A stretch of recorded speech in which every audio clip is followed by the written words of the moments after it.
Queridos irmãos, queridas irmãs, que a paz do Divino Mestre Jesus continue a reinar em nossos corações.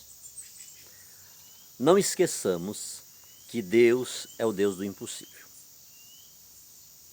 Não esqueçamos esta prerrogativa de Deus, esta característica de Deus. Por isso Ele é Deus. Até a expressão Ele é Deus do impossível, ela é um pouco... Ele é Deus. Simplesmente Ele é Deus. Então, amados irmãos, amadas irmãs, minha querida irmã,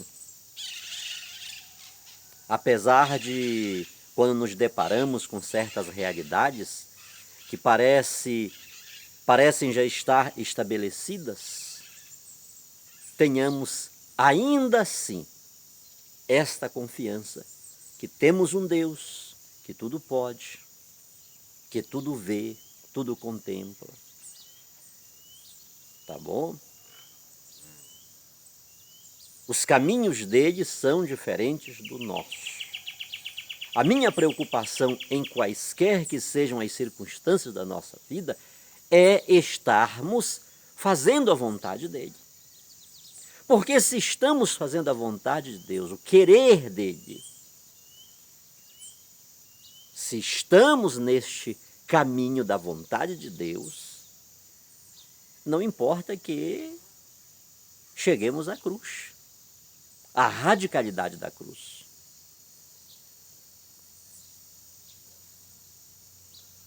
Missionário, isso é loucura.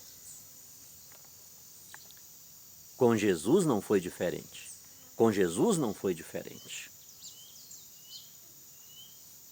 E o que aconteceu com ele não é sinônimo de que ele foi amaldiçoado, não é sinônimo de que ele estava em pecado, não é sinônimo de que ele não estava fazendo a vontade do Pai. Não é sinônimo disso. Quando a nossa vida está no projeto de Deus, em sintonia com Deus, em harmonia com Deus, não importa o que possa nos acontecer, as injúrias, as difamações, as perdas, o que quer que seja, o que quer que seja. O projeto de Deus, não é Deus que tem que estar dentro do meu projeto, é eu que devo estar no projeto de Deus. Acho que é Santo Agostinho que já dizia que Deus não permite o mal se desse mal não puder tirar um bem ainda maior. Então, quando estamos dentro do querer de Deus, da vontade de Deus, mesmo os maiores males que sobrevêm sobre nós, eles serão transformados em bens. Em bens.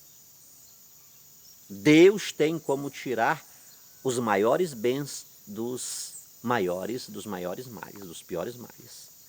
Tá bom, queridos? Vamos confiar em Deus, vamos estar dentro com Ele, no projeto dEle, na vontade dEle. E o resto é resto, o resto é resto.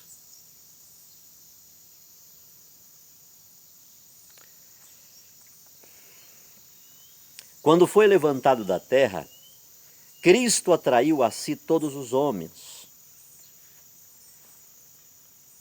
Ressuscitado de entre os mortos, enviou sobre os apóstolos o seu Espírito vivificador e, por meio dele, constituiu o seu corpo, que é a igreja. E, por meio dele, constituiu o seu corpo, que é a igreja, como sacramento universal de salvação. Depois você olha lá o número 1 do Catecismo da Igreja Católica e compare com essa leitura que estamos fazendo aqui, tá? Estou na Lumen Gentium, no número 48, segundo parágrafo. Tá certo? Por meio dele constituiu o seu corpo, que é a igreja, como sacramento universal de salvação. Observe, queridos, observe. Estamos numa seara bem delicada e estou tentando trabalhar com vocês Estou dando uma volta, porque tem coisas seríssimas para a gente ver em relação aos santos. Em relação aos santos. Por que eu joguei aqui para os santos agora? Estou mostrando para vocês como Deus chamou lá atrás os patriarcas, chamou Noé, chamou, enfim, grandes homens que mostravam na vida, naquilo que tinham, o chamado de Deus. O chamado de Deus. Ou seja, se Deus chamava alguém, se alguém estava em comunhão com Deus, em sintonia com Deus, e não tinha bens, não tinha... Aquilo era uma característica, era uma visão que tinha-se de Deus na sua vida. Se Deus está na minha vida, eu sou um homem poderoso.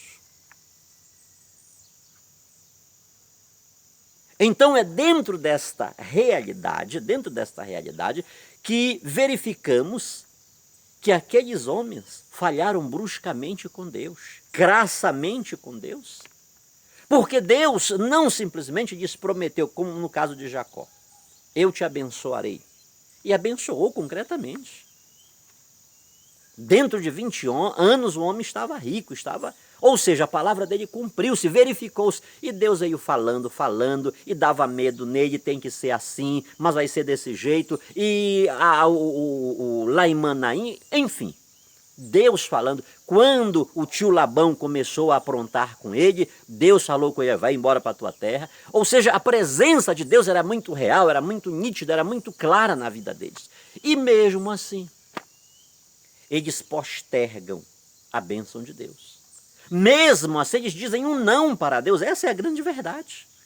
Essa é a grande verdade. Na última hora, no último instante, Deus vai lá, pega aquelas situações terríveis que lhes aconteceram e usa aqueles momentos para que o projeto dele realize-se.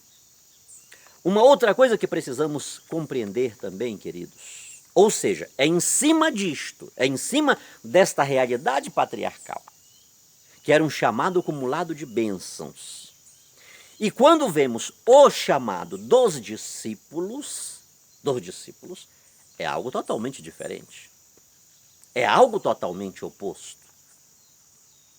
Jesus não prometeu aos discípulos nada daquilo que foi prometido aos patriarcas. Jesus não promete essas coisas. O que Jesus promete é a cruz. São os sofrimentos, a mesma sorte do mestre, a vitória vem. A vitória vem, mas por meio da cruz.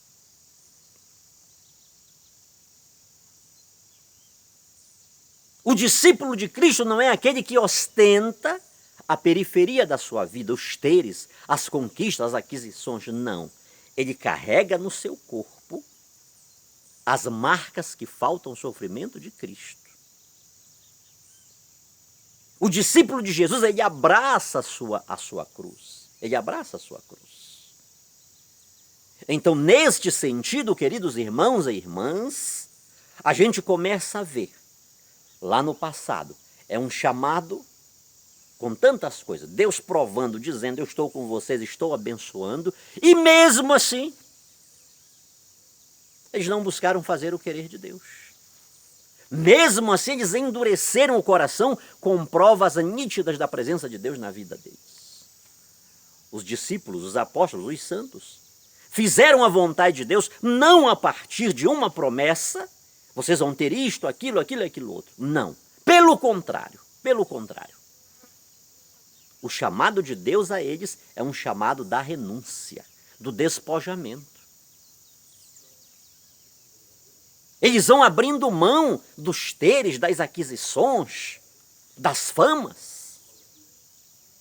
Então, queridos irmãos e queridas irmãs, é bom que tenhamos esta referência para compreendermos porque os santos têm uma primazia sobre os patriarcas. Isto aqui deve estar na nossa mente. Isso aqui deve estar na nossa mente. Não percamos este foco. Aqui tem um chamado rico, aqui tem um chamado pobre, digamos assim. Aqui tem promessas concretas para esta realidade aqui. Aqui está claro que aqui não é a realidade. Aqui não é a realidade plena, absoluta. Muito dos patriarcas, aquela cultura do Antigo Testamento, parece que vivia como se aqui fosse o tudo. Os cristãos, os discípulos de Jesus, eles vivem aqui sabendo que aqui não tem domicílio permanente. Eles não ignoram esta vida. Eles não ignoram esta vida. Mas eles dão um significado novo para esta vida. O que é que pode desfrutar dos prazeres aqui desta vida? É este corpo, é a matéria. Então eles não pensavam duas vezes em sacrificar este corpo pelo absoluto, pelas coisas de Deus. Eles não pensavam duas vezes em entregarem-se às chamas do sofrimento. Porque o que lhes interessava era algo muito maior, que transcendia e que transcende esta realidade periférica, sensitiva. Que não poucas vezes ela só nos dá tristeza. A partir das aquisições, a partir dos teres, quantas e quantas pessoas acumulam para si um mundo de dores, de angústias, de tragédias. Então a mente dos discípulos de Jesus Cristo, ela estava trabalhada, estava vinculada num absoluto de tal forma que aqui para eles queriam mostrar Deus e mostravam Deus. Eles davam Deus, esnobavam a presença de Deus para todos os lados. Eles não menosprezavam um minuto da existência terrena, fazendo o bem, praticando a justiça, falando a verdade, sendo misericordiosos, obedecendo a palavra de Deus. Eles brilhavam no meio das trevas, eles brilhavam nos meios. Por isso estou dizendo, eles não menosprezaram um instante desta realidade terrena, mas nunca fizeram desta realidade terrena o seu paraíso, a sua morada permanente, a sua morada definitiva. O que eles queriam aqui era refletir Jesus, a glória de Deus na vida deles. Para eles, isso era viver. Não fazer isto era estar morto, ainda que vivos. Então a primazia deles sobre aqueles é extrema. É grande. Então não trata-se de menosprezar o passado. Não trata-se de menosprezar o chamado deles. Tem um critério que não é a realidade do passado.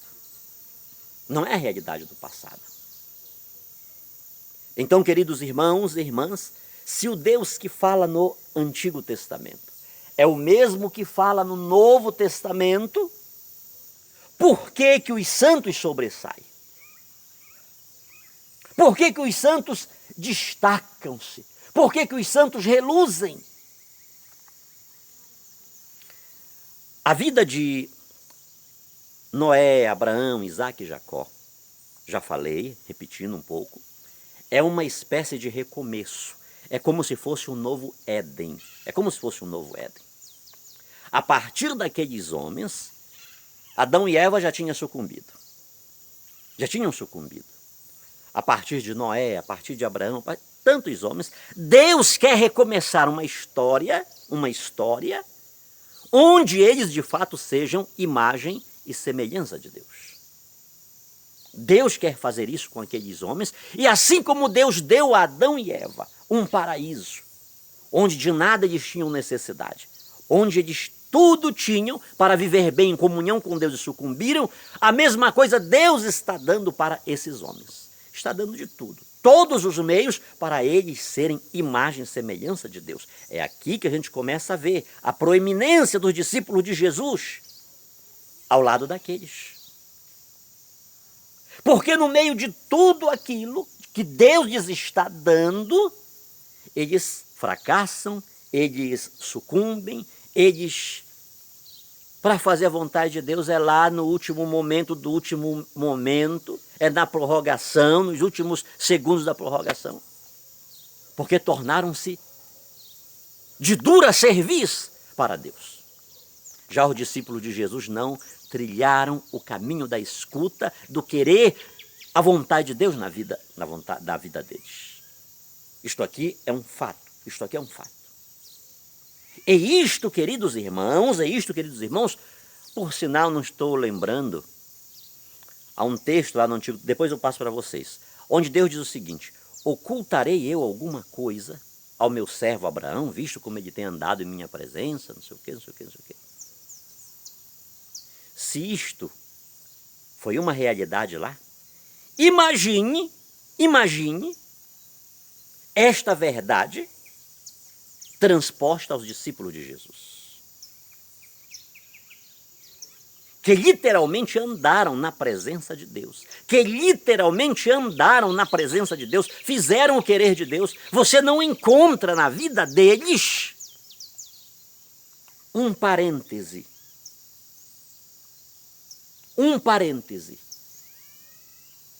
de não fazer a vontade de Deus. Não encontra. Então, queridos irmãos e irmãs, apesar do tudo que Deus lhes deu concretamente, fisicamente, seus deslizes foram expressivos. É isso que eu quero que vocês entendam um pouquinho. Apesar de tudo que Deus fez com os nossos patriarcas, grandes homens de Deus, que precisam ser falados, pregados, precisamos conhecer a vida deles. A vida deles está no Antigo Testamento, que é parte das Sagradas Escrituras. Apesar de tudo que Deus lhes deu, do chamado grandioso que Deus lhes fez, os pecados, os deslizes, as falhas, o distanciamento de Deus deles foi grande, como mostrei para vocês no caso de Jacó. Quantas vezes, volta à tua terra, volta à terra dos teus pais, volta ao país dos teus pais, volta ao teu país. E ele vai enrolando, até acontecer a tragédia de Siquém. Então, queridos, apesar do chamado grandioso, apesar das bênçãos visíveis, físicas, concretas que Deus deu para eles, mesmo assim, eles viraram as costas de forma grande para Deus. Mesmo assim, eles não buscaram fazer o querer de Deus, como Deus queria. Mesmo assim, queridos, aqueles homens do passado, eles são tidos, ainda hoje, e isto tem uma história de uns 200 anos atrás, mais pouquinha coisa, eles são tidos como os maiores exemplos de santidade. São tidos como aqueles que mais fizeram a vontade de Deus, que mais fizeram o querer de Deus. Ou seja, nem os apóstolos, nem os padres da igreja dos primeiros 300 anos. O que é isso, missionário? Sim. Porque é dito que os primeiros 300 anos a igreja era santa, era pura. Depois do imperador Constantino, a igreja se desmantelou toda, virou uma bagunça. Mas observe que nem os apóstolos, nem os padres da igreja, nem os santos mártires daqueles primeiros 300 anos são referências de santidade. Por sinal, há setores que nem a patrística conhecem. Há setores da formação teológica onde não se estuda a patrística, de certa forma é proibida. É uma situação velada, que ali está estabelecida, deixa isso para lá. Deixa isso para lá. Por que não os apóstolos e sim os patriarcas?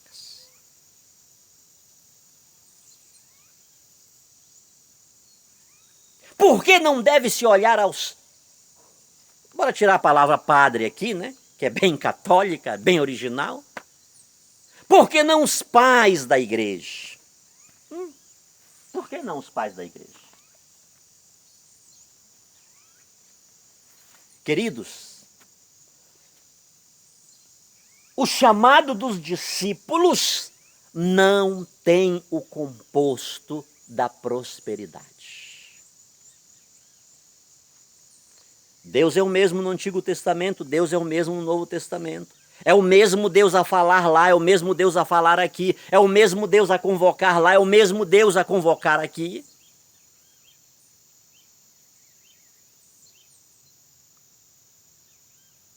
É sempre Deus. Mas enquanto o chamado lá tem uma outra conotação, o chamado daqui, feito por Jesus de Nazaré, a começar por ele, que nasce numa gruta, numa estrebaria, tem por berço uma manjedoura, a começar pela encarnação, pela maneira como, observe aquela ostentação do Antigo Testamento, ela morre.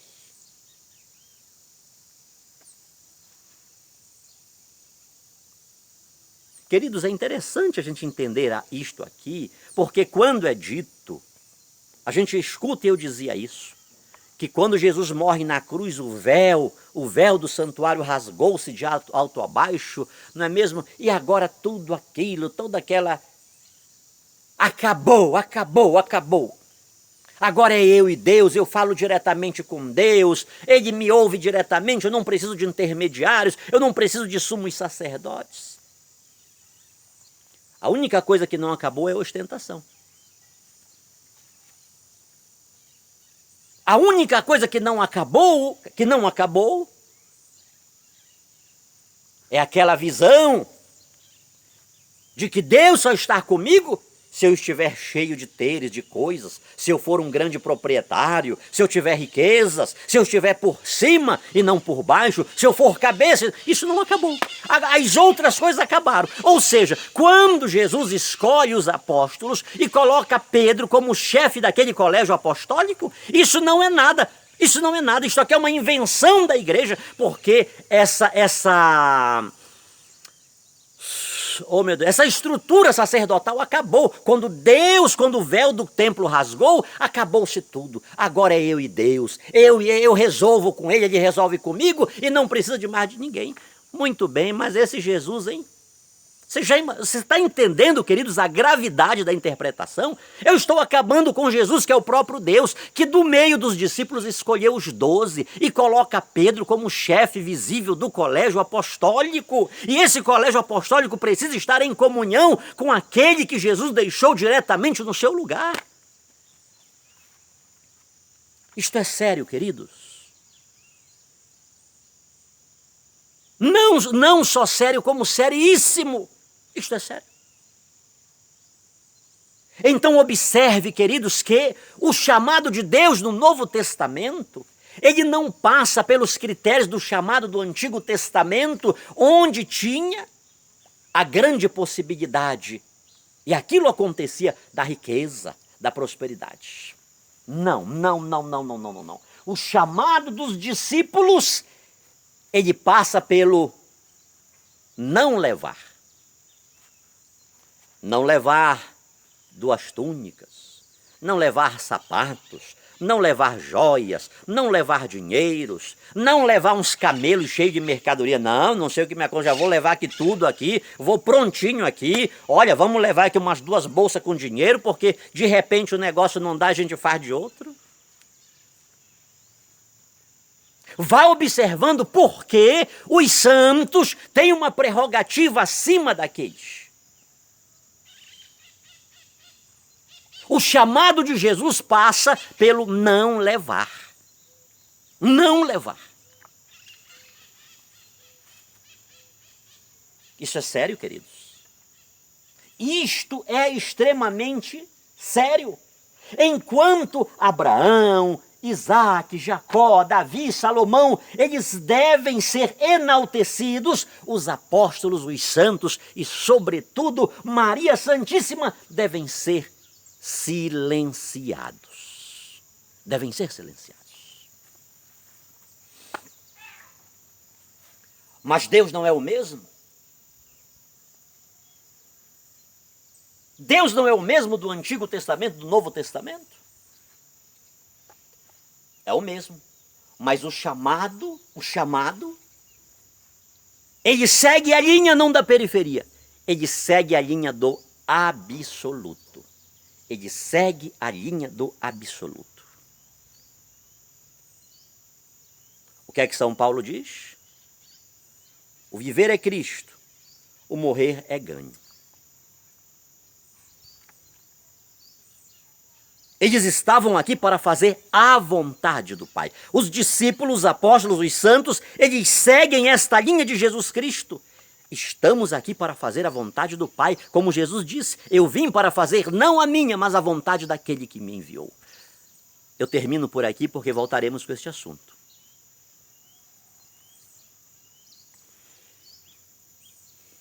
Olhe para as suas adjacências. Olhe para a sua realidade onde está mais próxima de você. Nem precisa olhar para a internet, essas coisas. Olhe mais para aquilo que está próximo de você. As experiências cristãs que você verifica, elas estão na dinâmica do fazer a vontade do Pai? Os líderes religiosos que estão aí por perto de você, eles estão dentro desta realidade, dentro do chamado de Jesus. Que Jesus é a grande referência. Eu vim para fazer a vontade daquele que me enviou. Observe, analise, verifique e pense. Amados, mas é tanta gente frustrada, é tanta gente decepcionada, é tanta gente que não sabe mais para onde vai.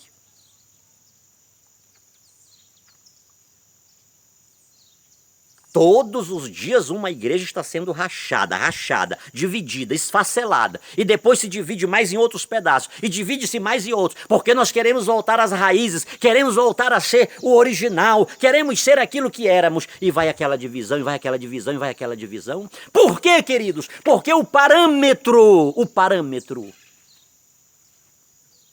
não é o absoluto. O parâmetro não é Jesus que veio para fazer a vontade do Pai. O parâmetro é a domesticação de Deus. O parâmetro é a instrumentalização de Deus para que eu possa ser um tal aqueles lá do Antigo Testamento que Deus chamou e que lhes abençoou.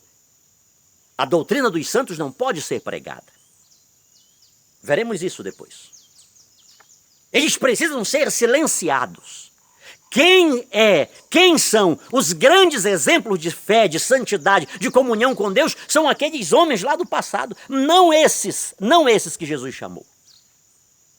Repito-me, há setores que sequer a patrística pode ser ensinada. Literalmente é deixado de lado. Eu fico olhando que tem uns teólogos aí hoje que nem a patrística conhece e querem se chamar de teólogos, de instrutores, de homens que estão ensinando as pessoas a ir a Deus. Para nós termos a doutrina do cristianismo tal qual ela está hoje, aqueles homens deram a vida, queridos. Por sinal, se você não conhece, não estude pelos padres da Igreja Católica, que esse nome dá uma... E muita gente estude pelos pais da igreja, não deixe de estudar. Se você quer ser um teólogo, um ensinador das coisas de Deus, aprenda quem são os pais da igreja, desde São Clemente, o terceiro Papa, Clemente de Roma, lá no ano 96. Justino, Inácio de Antioquia, Irineu de Leão, Policarpo, estude quem foram esses homens. Por que essas pessoas não podem ser destacadas? Agora, não é que não possam ser faladas, são faladas. Como a Bíblia é falada, é tirado aquilo que convém. Aquilo que pode sistematizar uma ideia, um pensamento, um raciocínio para atingir lucros. Então, às vezes você escuta alguém falar de um Santo Irineu, de um Policarpo, mas é segundo a ótica do seu querer, daquilo que lhe vai favorecer. Por que esses homens têm que ser esquecidos, não devem ser falados? Eles não podem ser referências de santidade, de pessoas que tiveram a legítima e total e absoluta comunhão com Deus. Porque esses homens não fomentam esta teologia de prosperidade que está estabelecida. Foram todos homens pobres, despojados. Já, repito-me, aqueles que eram ricos, uma das primeiras coisas que eles faziam, tudo o que eles tinham, eles davam aos pobres.